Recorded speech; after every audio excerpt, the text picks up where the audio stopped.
Hello, it's April 25th, and wow, I just drew my mystery person for the day, and I drew Gemini. Of course, I'm Gemini, but more importantly, it's April 25th, and Uranus, the planet of innovation and sudden change, is entering Gemini, marking the beginning of a 7-year cycle. Last time something like this happened was from 1941 to 1949, and there were a lot of technological communication changes and a social revolution. And they're saying now we can expect some changes in artificial intelligence, media, travel, and how we can connect with others. So yeah, huge day for me to draw Gemini as the mystery person. I'm not completely surprised. So I'm going to use Saturday today as the weekly day for a Gemini reading. So today's reading is for anyone who is feeling their inner Gemini today. Maybe they're feeling like they're embracing their other half. Maybe, the introvert side is embracing the drama queen side and vice versa. Maybe you are a Gemini and you know what a big day this is. So yeah, today we celebrate you, and we're going to do a reading. See what little TED Talks emerge from the universe. The Hermit. So the introvert side, we'll begin there. Okay, how does the Hermit come into play? I think it's going to be really important that kind of go into your most introspective version of yourself during these big changes. It's going to be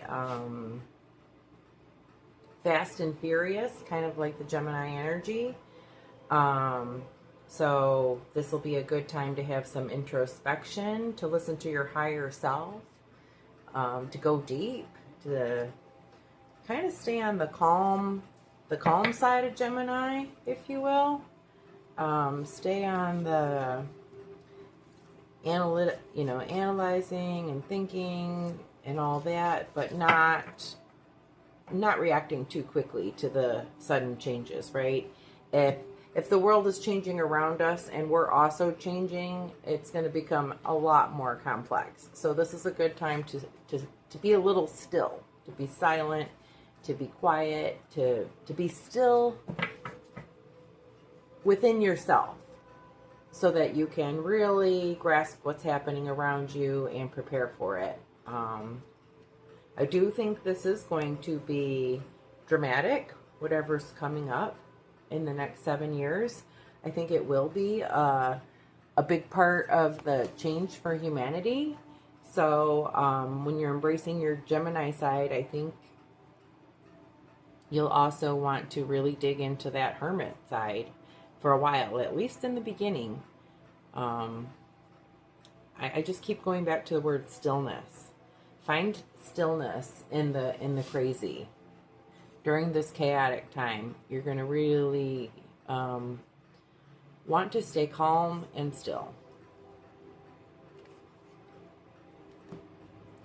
Speak authentically. Speech is a big part. Communication is a big pillar for the Gemini. And it's becoming more clear that, if you study Dolores Cannon and her interpretation of the Gemini and what the soul purpose there was, in past lives you may have been a monk or a prisoner or both, and you weren't able to speak your truths. Now in this life you find yourself over-speaking, over-explaining, thinking that everything can be, once explained, will make everything better, and other people don't buy into that at all. I have discovered, we don't need to explain everything. Let's just be authentic in what we do say, and less talking, and more just using the right words and with the right people, right?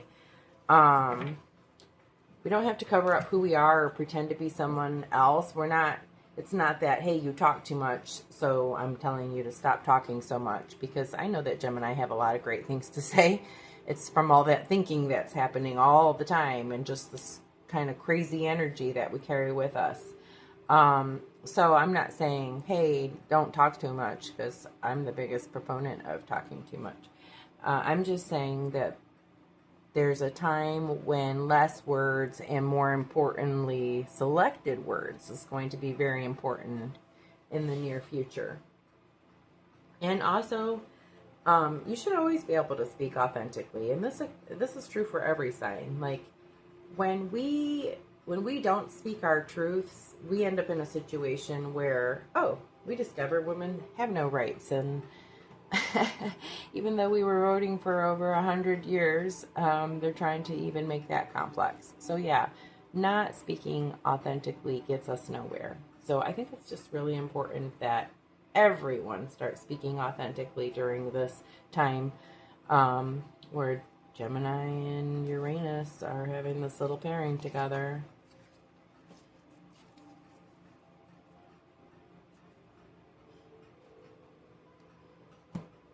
I'm having a little blue theme here today on this Green Gemini day.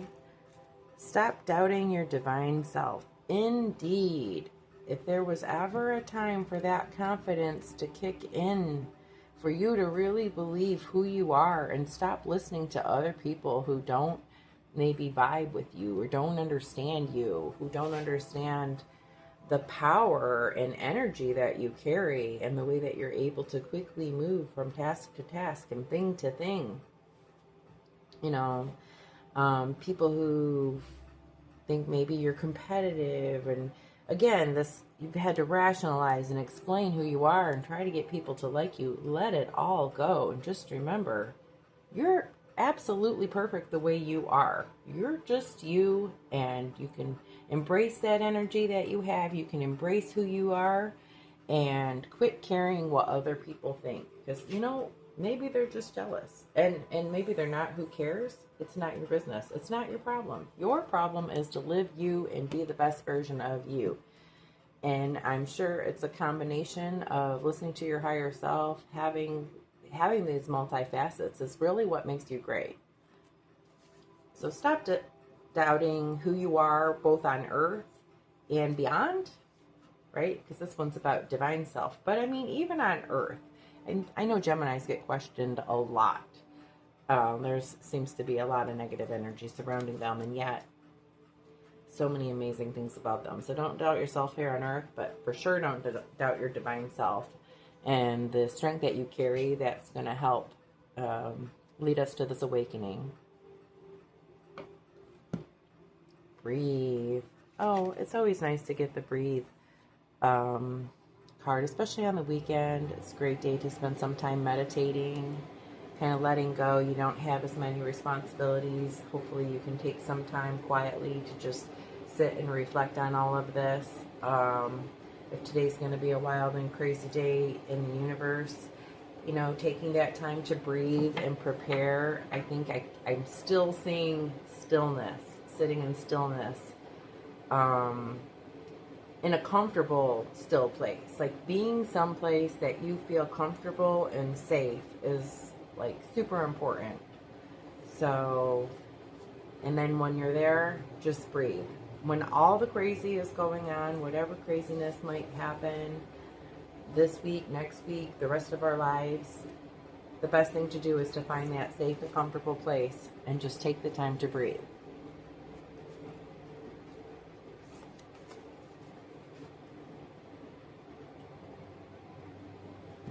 Oh, and the devil number 15 card. One of my favorite cards, because no matter how much work we've done, no matter how much we've alchemized our trauma, no matter how much we think we've learned to love ourselves and parent ourselves and be there and, you know, embrace and accept who we are, even if others don't love us or gel with us, no matter what we break through, there's always something else, right? There's always something maybe tying us to our earthly ego that's holding us back spiritually.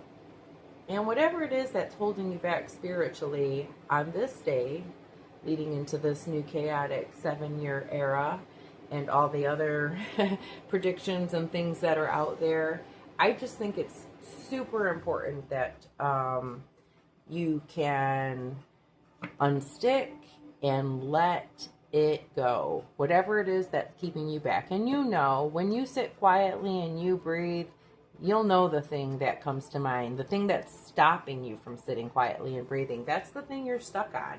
I know what my thing is. It's something I let go. I try to let go, and then it comes back. I try to let go, and it comes back. I know there's work. There's always work, right? We try to let go of earthly egos and things that hold us back and stop us from achieving our higher spiritual state, our state of bliss.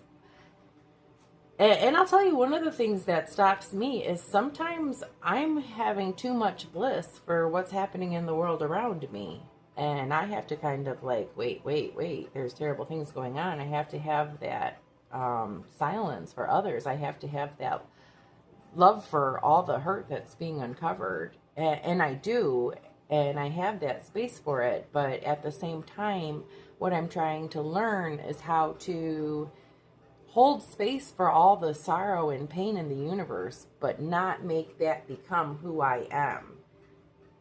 For most of my life, I was absorbing so much pain around me. I think it came from, well, really from being an excellent reader. I was an excellent reader and I read everything. And then I had a principal in 4th grade suggest that I read all the classics. And when I read all the classics, I learned all of the human tropes that we go through here. I learned about so much pain and sorrow. And I would be every night reading these thick books by flashlight and, reading a book or two every night and crying and sobbing. I did this instead of sleeping. And I was like suffering from so many people's pain. And then sure enough, as I entered the real world, it was like one trope after another. I was just watching them all play out. And it was easy to get absorbed by the pain, to completely immerse myself in the pain of others around me. And even my own drama that I was creating drama everywhere I went. That's why I always, when I bring up the phoenix, I always say that, we're going to rise from the ashes, even if we're the ones that started the fire. But that's kind of part of our earthly experience. We are starting fires. We are provocateurs. We're fighters. We don't know what we're fighting for yet, right? But technically, there was something all the humans should have been fighting for. And I think we're all kind of getting to that point right now. Like, maybe there was something worth fighting for. Like, maybe the way that things were distributed in this whole system of capitalism was a big problem. And also the system of patriarchy, right? So there were things to fight for, but we were all going through our individual struggles and trying to learn the things we needed to learn and getting distracted by all these human things that, a relationship or having children or friendships, family relationships, drama everywhere. And we've been caught up in it because that's something that we don't experience in heaven. I mean, we all get along there. We all understand that we're all unique and special, and we all love each other unconditionally. That's a fact. And so when we're here, we're experiencing the opposite. We're learning balance. We're learning how to love ourselves despite the people around us, right? Like, it never was about the other relationships. It was, what do we learn from those relationships? Because, we don't travel with our soulmate in heaven. We might have soul families, but every person you see, you love and accept immediately. So, our purpose here for many of us are right angle crosses, and you can learn about that through human design. And that means we are here to learn our own lesson. We're on our own trajectory. My trajectory, ironically, is to go from being a conditioned person to a conditioner. So instead of being someone who gets taken advantage, I'm supposed to become someone who takes advantage of others. And it's always about the yin and the yang. So that would mean in a previous life, it was the opposite. I was taking advantage of others. And in this life, I have deep empathy and care because I'm trying to be different from that. Well, Now I have to go back to the opposite. So everybody has these types of trajectories that they're on. And you can learn about these in your human design report, which I talk about all the time because it is a game changer. If you're looking for that next thing that can help you understand yourself, this is the ticket. Okay, you never end on a double card. So let's draw one more card for the Gemini. Oh, I got my 444 angel. I know she's not standard pretty, but this was my first textured piece. And there's tons of texture on her, which none of my other art had texture. And then also I used raw fabric.